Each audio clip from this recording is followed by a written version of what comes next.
Bonjour à tous, aujourd'hui on se retrouve pour une vidéo sur la tactique du padel. Aujourd'hui on va voir que faire sur un lob long. Souvent les gens sur un lob long, ils ont envie de se matcher à tout prix et ça leur coûte le point. Aujourd'hui je vais te montrer comment réagir intelligemment sur ce genre de lob. En règle générale, tu vas prendre la ligne de fond de cours comme ton guide. Pourquoi? Tous les lobs qui vont tomber avant cette ligne, on va les jouer en frappe haute, Bandera, Vibora. Toutes les balles qui vont tomber derrière cette ligne, on va les jouer après la vitre. Être patient, faire un lob ou une barada.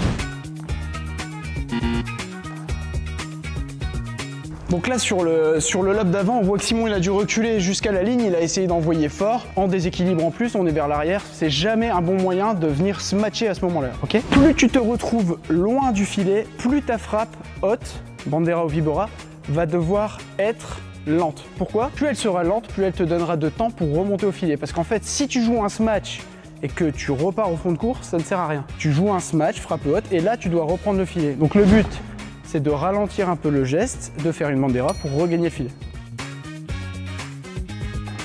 Pendant que tu es en train de reculer pour jouer ton smash, un truc important, c'est que ton partenaire, il doit te communiquer à ce moment-là. Il regarde où sont les adversaires et il te dit où ils sont. Si les deux sont au fond, principe général, moins d'erreurs, tu vas chercher la diagonale, tu vas gêner le joueur qui est dans ta jag, plus de sécurité. Si les deux joueurs, ou un des joueurs est demi et laisse un peu d'espace entre lui et le filet, là le mieux c'est de jouer un smash descendant dans ses pieds. Si les deux joueurs sont collés et que tu as décidé d'envoyer frappe haute, tu peux jouer fort au centre. Donc là, on a vu les frappes de conservation, donc important en conservation, on reprend le filet pour toutes les balles qui tombent avant la ligne. Maintenant, on va voir comment on fait si le lob tombe derrière la ligne de fond de piste. Donc si le lob tombe après la ligne de fond de piste, on a deux options. Si la balle remonte assez haut, on joue une barada.